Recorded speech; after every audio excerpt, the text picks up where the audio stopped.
semuanya, pada kesempatan kali ini kami akan membahas mengenai penyalahgunaan narkotika.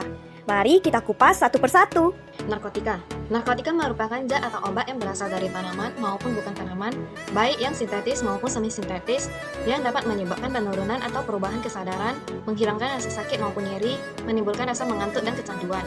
Lalu, apa itu penyalahgunaan narkotika? Penyalahgunaan narkotika adalah penggunaan narkotika yang tidak sesuai dengan aturan hukum dan medis yang dapat menyebabkan dampak negatif terhadap kesehatan, kesejahteraan, keamanan, keluarga, dan masyarakat. Berikut ini merupakan jenis-jenis narkotika berdasarkan golongan. Golongan pertama, narkotika golongan ini sangat berbahaya dan hanya digunakan untuk tujuan ilmu pengetahuan, bukan untuk terapi dikarenakan memiliki potensi yang sangat tinggi terhadap ketergantungan.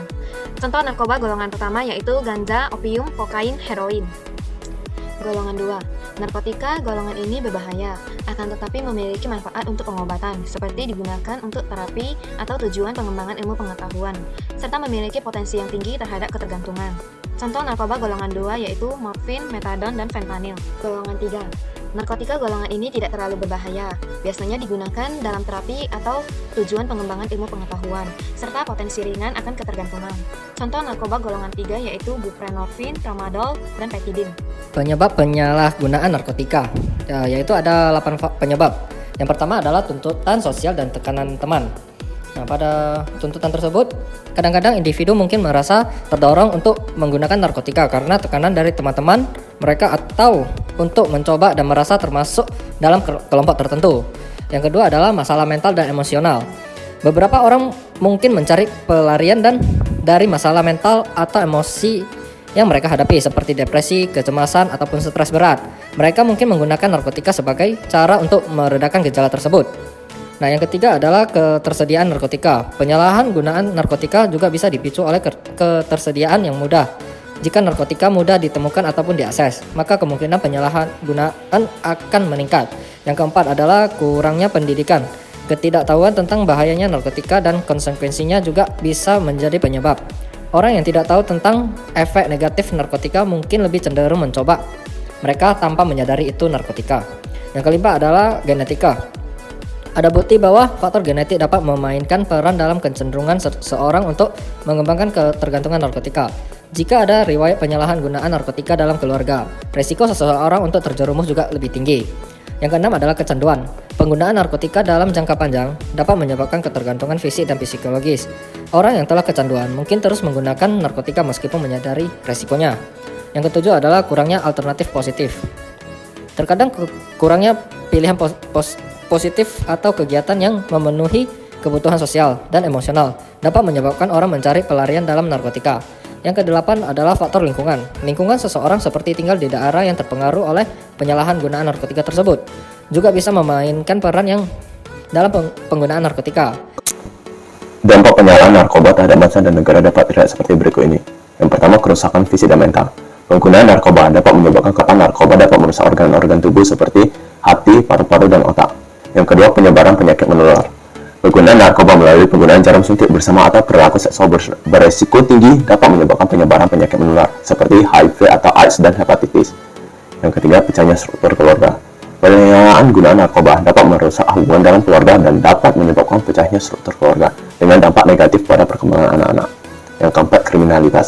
Adanya penyalahgunaan narkoba seringkali terkait dengan peningkatan tingkat kriminalitas. Individu yang kecanduan narkoba mungkin terlibat dalam tindakan kriminal untuk membiayai kebutuhan mereka. Yang kelima, ketidakstabilan sosial. Penyalahgunaan narkoba dapat menciptakan ketidakstabilan sosial, terutama di komunitas yang terkena dampaknya. Yang keenam, pengurangan produktivitas. Individu yang terlibat dalam penyalahgunaan narkoba cenderung mengalami penurunan produktivitas. Hal ini dapat merugikan ekonomi negara karena tenaga kerja menjadi kurang efisien. Yang ketujuh, beban kesehatan. Pengobatan dan rehabilitasi bagi individu yang terkena dampak penyalahgunaan narkoba dapat menimbulkan beban besar bagi sistem kesehatan dan anggaran negara. Selanjutnya, peningkatan beban hukum. Penyalahgunaan narkoba dapat menciptakan beban hukum yang besar bagi sistem peradilan. Penangkapan, penuntutan, dan permasyarakatan individu terkait narkoba dapat menghabiskan sumber daya hukum yang seharusnya dapat digunakan untuk kasus lain. Yang kesembilan, korupsi dan tindak kriminal terkait narkoba. Perdagangan narkoba seringkali terkait dengan kegiatan kriminal dan korupsi, sehingga menciptakan tantangan bagi penegakan hukum dan stabilitas negara. Selanjutnya, dampak diplomatik. Negara-negara yang menjadi produsen, transit, ataupun konsumen narkoba dapat mengalami dampak diplomatik karena perdagangan narkoba seringkali melibatkan lebih dari satu negara. Yang terakhir adalah kerjasama internasional. Penyediaan dan penggunaan narkoba memerlukan kerjasama internasional untuk penanganan yang efektif. Negara-negara seringkali perlu bekerja sama dalam hal penegakan hukum, pencegahan, dan rehabilitasi. Ciri-ciri penyalahgunaan narkotika dari segi fisik itu memiliki 7 ciri-ciri. Pertama itu adalah pengindam dan gejala penarikan. Pengindam merupakan keinginan yang kuat untuk terus-menerus menggunakan narkotika. Ini adalah dorongan psikologis yang intens untuk merasakan efek dari zat-zat tersebut. Gejala penarikan merupakan serangkaian reaksi fisik dan emosional yang terjadi ketika seseorang yang tergantung pada narkotika berhenti atau mengurangi penggunaannya. Ini termasuk gejala umumnya itu kayak seperti meliputi kegelisahan yang intens, nausea dan muntah, keringatan dingin, sakit otot dan nyeri tubuh, gangguan tidur seperti insomnia, dan perubahan mood yang drastis seperti depresi, iritabilitas, dan kecemasan. Ciri-ciri keduanya itu adalah peningkatan penggunaan narkotika. Meningkatkan penggunaan narkotika merupakan fenomena di mana seseorang membutuhkan dosis yang lebih tinggi untuk menggunakan narkotika dengan frekuensi yang lebih sering untuk mencapai efek yang sama atau jenis efek yang pernah dirasakan sebelumnya. Hal ini terjadi karena tubuh menjadi lebih toleran terhadap efek narkotika tersebut, sehingga dosis sebelumnya memberikan efek tertentu yang tidak mungkin lagi cukup untuk mencapai efek yang sama. Ciri-ciri ketiga itu adalah perubahan penampilan. Nah, terdapat beberapa contoh perubahan penampilan yang termasuk seperti kayak mata yang merah atau terlihat pengaruh. Keduanya itu adalah kulit yang pucat atau kusam. Ketiga itu adalah penurunan berat badan yang signifikan. Dan keempat itu adalah lingkaran mata yang menghitam atau membengkak. Nah, ciri-ciri keempat itu adalah penampilan semakin tidak terawat. Terdapat beberapa indikasi dari penampilan yang semakin tidak terawat. Antara lain itu adalah kurangnya perhatian terhadap kebersihan. Kedua itu adalah penurunan perhatian terhadap penampilan. Ya, intinya sama saja. Oke, ciri-ciri kelima itu adalah kita akan terasa lebih sering sakit. Terdapat beberapa hal yang terkait dengan lebih sering sakit pada penyalahgunaan narkotika. Itu meliputi penurunan fungsi sistem kekebalan tubuh, peningkatan risiko infeksi. Biasanya itu terjadi lewat mengonsumsi atau injeksi langsung narkotikanya ke dalam sistem kita. Yang terakhir itu mungkin menyebabkan gangguan terhadap kesehatan umum kita. Oke, ciri-ciri keenam itu adalah masalah kesehatan kronis. Terdapat beberapa masalah kesehatan kronis yang seringkali terkait karena penyalahgunaan narkotika. Itu meliputi kerusakan organ dan gangguan pernafasan yang biasanya disebabkan oleh kayak kerusakan organ seperti ginjal, hati, jantung, dan lain-lainnya. Nah, ciri-ciri ketujuh itu adalah kita akan merasa penarikan diri dari kegiatan sosial. Nah, terdapat beberapa hal yang terkait dengan penarikan diri dari aktivitas sosial dalam konteks penyalahgunaan narkotika yang meliputi kita akan merasa lebih mau mengisolasikan diri, kita lebih berfokus terhadap penggunaan narkotika, kita akan berubah prioritas hidup kita. Keempat itu adalah perubahan dampak emosional, dan terakhir itu adalah keterlibatan dalam lingkungan yang negatif. Ciri-ciri penyalahgunaan dari segi mental. Nah, ciri-ciri penyalahgunaan dari segi mental itu terdiri dari 5 ciri-ciri. Pertama itu adalah keterlihatan perubahan kepribadian yang drastis. Nah, penyalahgunaan narkotika seringkali menunjukkan perubahan kepribadian yang signifikan. Keduanya itu adalah mengalami perubahan suasana hati yang intens. Ketiga itu termasuk dalam proses pemikiran dan penilaian yang terganggu. Keempatnya itu adalah sering mengalami gejala depresi atau kecemasan. Terakhir itu adalah kehilangan kemampuan untuk mengelola emosi setelah mengalami pengalaman traumatis. Pencegahan penyalahgunaan narkotika terdapat beberapa bagian. Yang pertama, mengetahui dampak buruk pemakaian narkotika untuk kesehatan. Pengetahuan tentang dampak negatif narkotika terhadap kesehatan menjadi langkah pertama dalam mencegah penggunaan narkotika. Informasi yang akurat dapat membantu individu membuat keputusan yang lebih baik terkait perilaku mereka. Dan yang kedua, memilih pergaulan atau teman yang baik dan menjauhi teman yang dapat membawa pengaruh buruk akan kecanduan narkotika. Memilih teman dan lingkungan sosial yang dapat mempengaruhi keputusan seseorang terkait narkotika. Memilih teman yang positif dan mendukung dapat membantu mencegah tekanan untuk mencoba narkotika. Yang ketiga, melakukan kegiatan positif seperti olahraga atau bergabung dengan organisasi tertentu. Jika punya masalah, cari jalan keluar yang aman dan jangan jadikan narkotika sebagai pelarian untuk meluapkan masalah. Melakukan aktivitas positif seperti olahraga atau bergabung dengan organisasi dapat memberikan alternatif yang sehat dan bermanfaat bagi individu. Hal ini tidak hanya memberikan hiburan tetapi juga membantu mengurangi stres dan kecenderungan untuk mencari pelarian melalui narkotika. Cari jalan keluar yang aman dari masalah. Menghadapi masalah dengan mencari solusi yang aman dan mendukung adalah strategi yang lebih baik daripada menggunakan narkotika sebagai pelarian. Konseling, dukungan sosial atau bantuan profesional dapat membantu individu mengatasi masalah mereka. Dan yang keempat, hindari rasa penasaran. Menghindari rasa penasaran untuk mencoba narkotika merupakan langkah pencegahan yang penting. Pendidikan pemahaman tentang risiko yang terkait dengan narkotika dapat membantu menangkal rasa ingin tahu yang mungkin muncul. 5. Hindari pergaulan malam dan minum alkohol. Pergaulan malam dan konsumsi alkohol dapat meningkatkan risiko terlibat dalam penggunaan narkotika. Menghindari situasi-situasi ini dapat membantu mengurangi tekanan sosial yang mendorong penggunaan narkotika. Peraturan hukum terkait penyalahgunaan narkotika di Indonesia. Regulasi yang mengatur masalah narkotika terdapat dalam Undang-Undang Nomor 35 Tahun 2009 tentang narkotika. UU ini didesain untuk mengontrol dan mengatur narkotika, psikotropika, prekursor, dan zat aktif lainnya guna menjaga kesehatan, kesejahteraan, serta keselamatan masyarakat.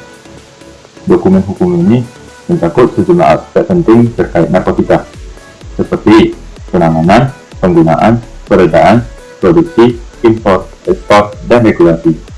Terkait penggunaan narkotika untuk keperluan medis dan ilmiah, salah satu poin krusial yang diatur dalam hukum bagi pelanggaran terhadap peraturan tersebut yang dapat termasuk hukuman pidana berat, bahkan hukuman mati dalam beberapa kasus.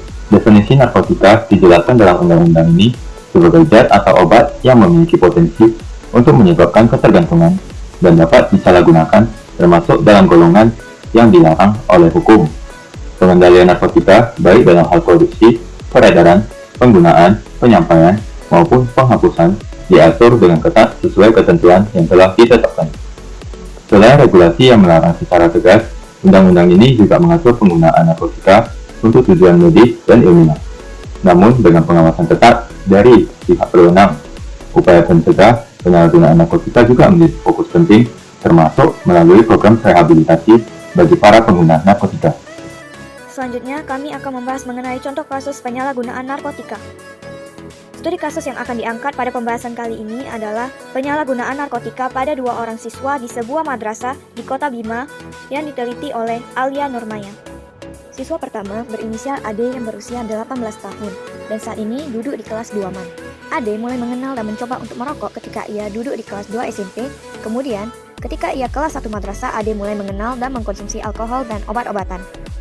Sebelum menggunakan nafza, Ade merupakan anak yang rajin beribadah, sopan, jujur, tidak pernah bolos, dan berkepribadian baik. Namun, setelah terlibat dengan penyalahgunaan nafza, Ade menjadi anak yang malas belajar, sering mengantuk, dan bosan di dalam kelas, brutal, dan jarang beribadah. Faktor yang menyebabkan siswa Ade melakukan penyalahgunaan narkotika yaitu faktor lingkungan sosial dan faktor pergaulan atau pengaruh dari teman sebaya, merupakan kelompok teman sebaya yang menjadi sumber referensi utama bagi remaja dalam hal persepsi dan sikap yang berkaitan dengan gaya hidup. Sedangkan faktor individu menjadi salah satu bagian dari penyebab terjadinya penyalahgunaan nafza, di mana individu yang mencoba-coba menggunakan nafza biasanya memiliki sedikit pengetahuan akan nafza serta efek-efek bahaya yang ditimbulkan oleh nafza. Hal ini juga sesuai dengan pendapat Gunarsa bahwa pada usia remaja terjadi perubahan psikologi, biologi maupun sosial yang dapat mendorong seseorang untuk menyalahgunakan nafza. Siswa kedua berinisial AN yang berusia 17 tahun dan merupakan anak bungsu dari 4 bersaudara. Kedua orang tuanya telah berpisah sejak tahun 2009 ketika AN masih duduk di kelas 4 SD. AN besar di keluarga broken home. Ayahnya adalah seorang PNS, sedangkan ibunya adalah seorang wira swasta. Sejak kedua orang tuanya berpisah, AN tumbuh tanpa pengawasan orang tua, terutama sosok ayah. Hal ini membuatnya menjadi anak yang sulit diatur. AN mulai mengenal dan mencoba merokok sejak kelas 2 SMP. Kemudian ia berlanjut mencoba obat-obatan dan alkohol di kelas 3. Sebelum menggunakan nafza, AN adalah anak yang aktif dalam kegiatan ekstrakurikuler olahraga basket, tetapi ia jarang beribadah. Namun, setelah menggunakan nafza, AN menjadi anak yang tertutup dan pendiam, malas ke sekolah, sering berbohong, dan malas belajar, sehingga nilainya banyak yang tidak tuntas, serta ia semakin jauh dari agama. Faktor yang menyebabkan AN menggunakan narkotika adalah faktor keluarga dan faktor lingkungan tempat tinggal. Beberapa remaja mengalami tekanan psikologi ketika di rumah diakibatkan adanya perceraian atau pertengkaran orang tua yang menyebabkan si anak tidak betah di rumah dan menyebabkan dia mencari pelampiasan dan salah satunya adalah narkotika. Hal ini sejalan dengan pendapat Nugroho, penelitian Hawari yang menjelaskan bahwa remaja dengan kondisi keluarga yang tidak harmonis mempunyai resiko relatif 7,9 kali untuk menyalahgunakan narkotika. Selain itu, kebiasaan mengkonsumsi narkotika ditentukan oleh di mana dan dengan siapa individu tinggal. Individu yang tinggal di lingkungan budaya yang permisif terhadap penggunaan nafza, maka kecenderungan individu untuk menggunakan narkotika juga tinggi. Tahapan pemakaian nafza pada siswa AD adalah social use atau pemakaian sosial. Jenis nafza yang dipakai oleh AD adalah tramadol yang merupakan salah satu obat analgesik atau anti sakit yang mirip dengan morfin. Gejala yang dirasakan oleh siswa AD adalah pusing, sering mengantuk, mulut kering, dan berkeringat. Sedangkan tahapan pemakaian nafza pada siswa AN adalah situational use atau penggunaan zat pada saat mengalami ketegangan, kekecewaan, kesedihan, dan sebagainya dengan maksud menghilangkan perasaan-perasaan tersebut. Jenis nafza yang dipakai oleh AN adalah ganja yang termasuk narkotika golongan 1 dengan daya adiksi yang sangat tinggi. Gejala yang dirasakan oleh siswa AN adalah kantung mata membengkak dan merah, suka bengong, sulit berkonsentrasi, perasaan menjadi gembira dan selalu tertawa tanpa sebab, ingin tidur terus, dan nafsu makan yang besar. Kasus penyalahgunaan narkotika pada 2 orang siswa di sebuah madrasah di Kota Bima menurut pandangan para ahli dan sajawan sebagai berikut. Menurut Rabadani, Marufah, Riesa Putri, dan Subekti, pada artikel jurnalnya menyebutkan bahwa anak sebagai penyalahgunaan narkotika dapat dikenai sanksi berupa tindakan dan pidana sesuai dengan Undang-Undang Nomor 11 Tahun 2012 tentang Sistem Peradilan Pidana Anak, Undang-Undang Nomor 23 Tahun 2002, sebagaimana terakhir kali diubah oleh Undang-Undang Nomor 35 Tahun 2014 dan Undang-Undang Nomor 17 Tahun 2016 tentang Perlindungan Anak dan Undang-Undang Nomor 35 Tahun 2009 tentang narkotika. Namun mereka juga menekankan bahwa anak sebagai korban penyalahgunaan narkotika juga mendapatkan perlindungan dari negara dan lembaga pemerintah, serta perlunya pendekatan rehabilitatif dan restoratif dalam menangani kasus tersebut. Menurut Alberto Ramadan, melalui penelitiannya menyebutkan bahwa sanksi pidana yang diberikan kepada anak sebagai penyalahgunaan narkotika harus mempertimbangkan aspek sosiologis, filosofis, dan yuridis, serta prinsip keadilan, kepentingan terbaik bagi anak, dan perlindungan hak asasi manusia. Ia juga mengusulkan agar sanksi pidana yang diberikan harus bersifat edukatif, preventif, dan korektif, serta diimbangi dengan upaya rehabilitasi, bimbingan, dan pengawasan. Menurut Bunyamin Raftu dan Yadi Ruyadi, dalam artikelnya menyebutkan faktor-faktor yang menyebabkan penyalahgunaan narkoba di kalangan mahasiswa antara lain adalah faktor lingkungan, faktor individu, faktor keluarga, faktor pergaulan, faktor pengetahuan, dan faktor ketersediaan. Mereka juga memberikan beberapa saran untuk mencegah dan mengatasi penyalahgunaan narkoba di kalangan mahasiswa, seperti meningkatkan peran dan fungsi keluarga, memberikan penyuluhan dan sosialisasi, memberdayakan organisasi kemahasiswaan, melakukan pemeriksaan kesehatan, dan memberikan bantuan hukum. Dampak penyalahgunaan narkotika pada siswa AD: fisik, pelupa, sulit bernafas, sakit kepala, suhu tubuh sewaktu-waktu meningkat, dan sulit tidur. Psikologis: pemalas, lamban, bekerja, ceroboh, sering tegang dan gelisah, sulit fokus, merasa tertekan, dan emosi labil. Sosial: dikucilkan oleh masyarakat sekitar, tempat tinggal dijauhi oleh teman-teman di sekolah. Spiritual: meninggalkan ibadah dan sering keluar rumah dengan teman-teman pemakai narkotika. Dampak penyalahgunaan narkotika pada siswa AN: fisik sering lemas, ingin tidur terus, dan nafsu makan besar.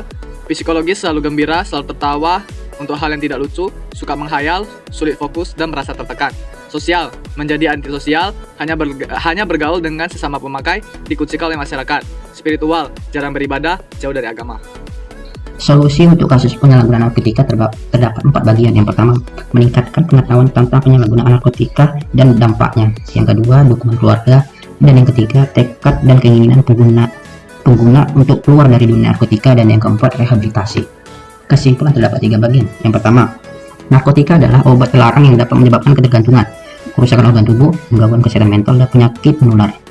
Dan yang kedua, penyalahgunaan narkotika dipengaruhi oleh faktor internal dan eksternal seperti lemahnya kontrol sosial, pergaulan bebas, masalah keluarga, stres, dan kurangnya pengetahuan tentang dampak negatif narkotika. Dan yang terakhir, penanggulangan penyalahgunaan narkotika memerlukan upaya terpadu dari berbagai pihak seperti pemerintah, masyarakat, keluarga, dan lembaga rehabilitasi.